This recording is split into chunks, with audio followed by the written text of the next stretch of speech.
Okay, we're going to get started today on chapter 42, which is the physical modalities chapter.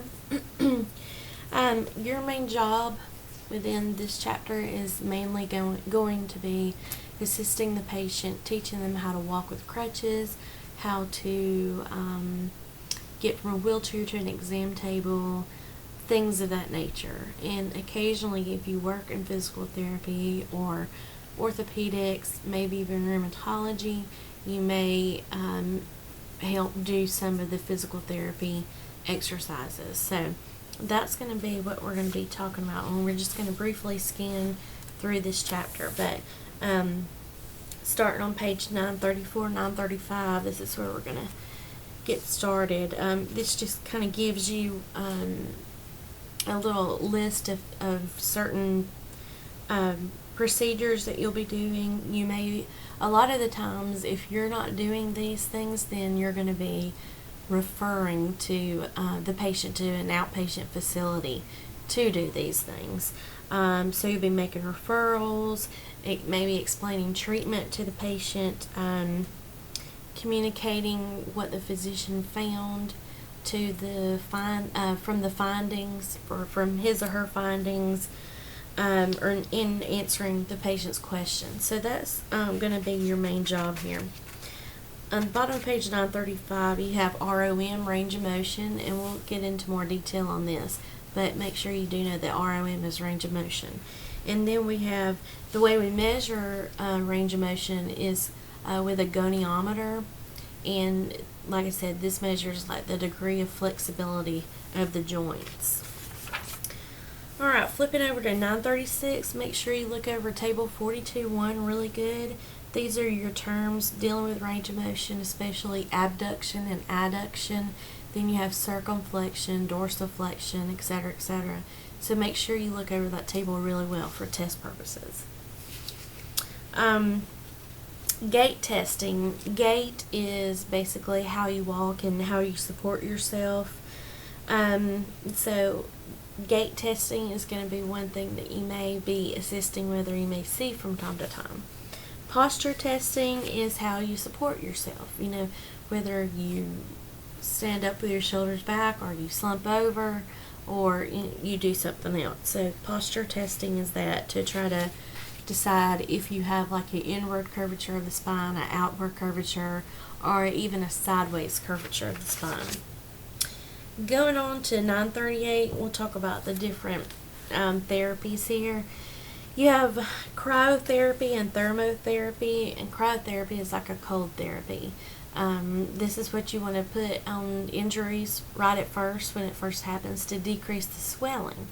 And then after a while you can alternate heat and cold, but you don't want to put something that's warm on a fresh injury, because that can make the swelling increase.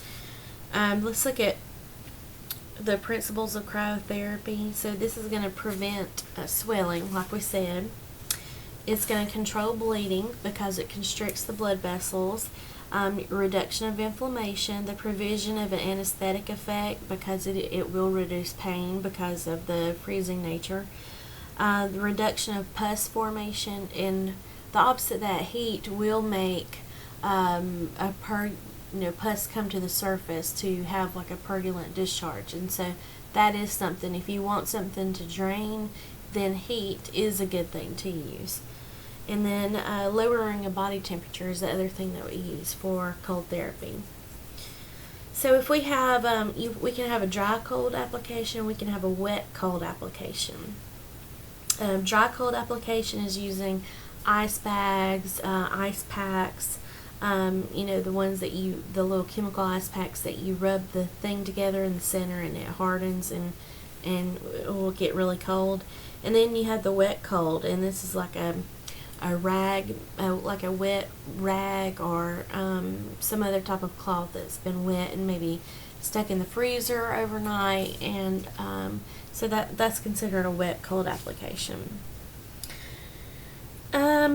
Let's look at principles of thermotherapy. This is going to be pain and congestion. Okay, This is going to cause erythema or redness around the area. So again, don't get frightened that it may look like it's getting worse, but it will cause redness. It's going to have reduction of muscle spasms, muscle relaxation, reduction of inflammation, and a reduction of swelling, and that's it's going to cause the increase of fluid absorption from the tissue. But again, you don't want to start with a fresh injury with heat. Okay, then we have dry heating therapies. The most common thing there would be like your heating pads, and you have the chemical hot packs as well. And then you have your wet thermotherapies like the hot water bottle. We don't use that a whole lot. A heat lamp is considered other type of thermotherapy. Excuse me. Let's see, moist heat applications. You have a hot soak, maybe soaking your feet in Epsom salt and warm water. A lot of people do that for swelling. You have the hot pack, a paraffin bath, alternating hot and cold packs. So those are some of your more wet thermotherapies. Then you have diathermy, and this is like a heat therapy from a machine that puts out high frequency waves as well as heat as well. So you have like ultrasound, then you have short wave, and you have microwave. Going on to hydrotherapy, this is the use like submersion into water, and so of course whirlpools are used quite frequently, and whirlpools we use these for all kind of different things, wound care, to help debride a wound a lot of times, burns. So that's usually the most common reason why we use whirlpools. Contrast bath, where we put maybe the feet or the hands or arms, but usually the lower extremities, in a cold bath and then a hot bath, cold bath and a hot bath. And so you're alternating heat and cold, but you're soaking in a bath instead of just a dry application. Then you have underwater exercises. So this is something in a swimming pool like water aerobics. This is what that is talking about. Then we have exercise therapy, and this is of course physical movement, and this is going to improve your muscle tone, improve your overall activity levels, your overall health, increase your range of motion or regain your range of motion. It's going to prevent or correct physical deformities, improve circulation, relieve stress, that's a big one, lowers cholesterol levels, and then it helps you get back into your normal daily activities. So the role of the medical assistant in all of these is you're going to be teaching mainly. You may be demonstrating, or maybe even the patient needs to, you may need to exercise along with the patient as well. The different types of exercises on page 946, you have the active mobility exercises, the passive mobility, the aided mobility, active, resistance, and isometric, and range of motion. So let's look at the active mobility. This is self-directed exercises that the patient performs without assistance, so they can do this totally on their own. The passive is when usually a machine or another person moves one or more body parts. Then you have your aided mobility. This is a self-directed exercise, and the patient performs them again with help from some kind of person or some type of machine. Active resistance, this is when you're doing counter pressure against a machine or the physical therapist or the physician or whoever it is. Isometric exercises, this is isolating a certain muscle group. And then range of motion exercises is to see how well your range of motion is. Maybe you've lost a lot of range of motion because of an injury, and so these range of motion exercises will help you regain your range of motion. And then let's see, let's go on to page 949, electrical stimulation. This is from a machine. There's one called a TENS unit that's very popular and used a lot. This one, you apply pads or several different electrodes or one large pad over the affected area, and electricity, a very small amount of electricity, runs through the body and helps the muscles, stimulates the muscles. Then we have traction, and we use traction a lot with people with broken bones and such. So traction is like a pulling or stretching of the muscles to treat fractures, like I said, dislocated, arthritis, things of that nature. So going on, we have the different types of traction. You have manual, static, skeletal, and mechanical. So make sure you look over those and know the difference in those. Now let's go on to mobility aids. We're going to start with canes. You have several different types of cane. You have the traditional cane, then you have the cane with the 4 legs at the bottom, and then if you look at figure 42.5, and then you may have one that looks the same except it has like a little loop at the end of it. So it's considered a standard tripod and a quad base. So one has 3 legs, one has 4 legs, and one has 1 leg. And it just depends on, what type of assistance your patient needs. So canes come in that, and we use canes, for maybe weak knees, an old injury, arthritic patients. Those are the main reasons we're going to be using canes. A walker, I'm sure you've all seen a walker.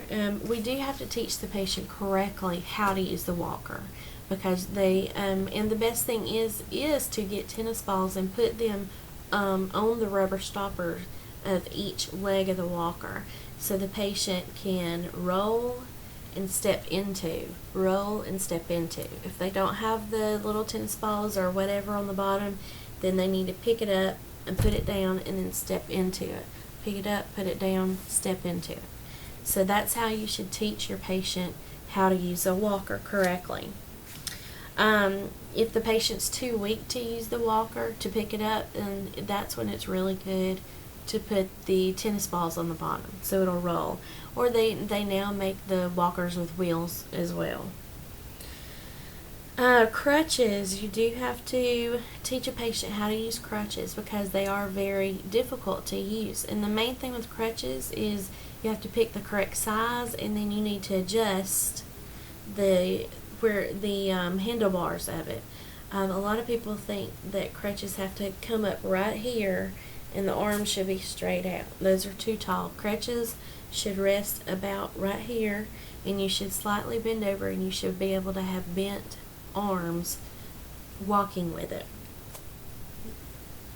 So let's look at the different types of crutches. Now let's look at 952, measuring the patient.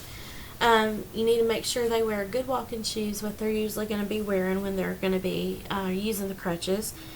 Make sure they're standing straight up with their feet slightly apart, and make sure the crutch tips are positioned 2 to 4 inches in front of the patient's feet.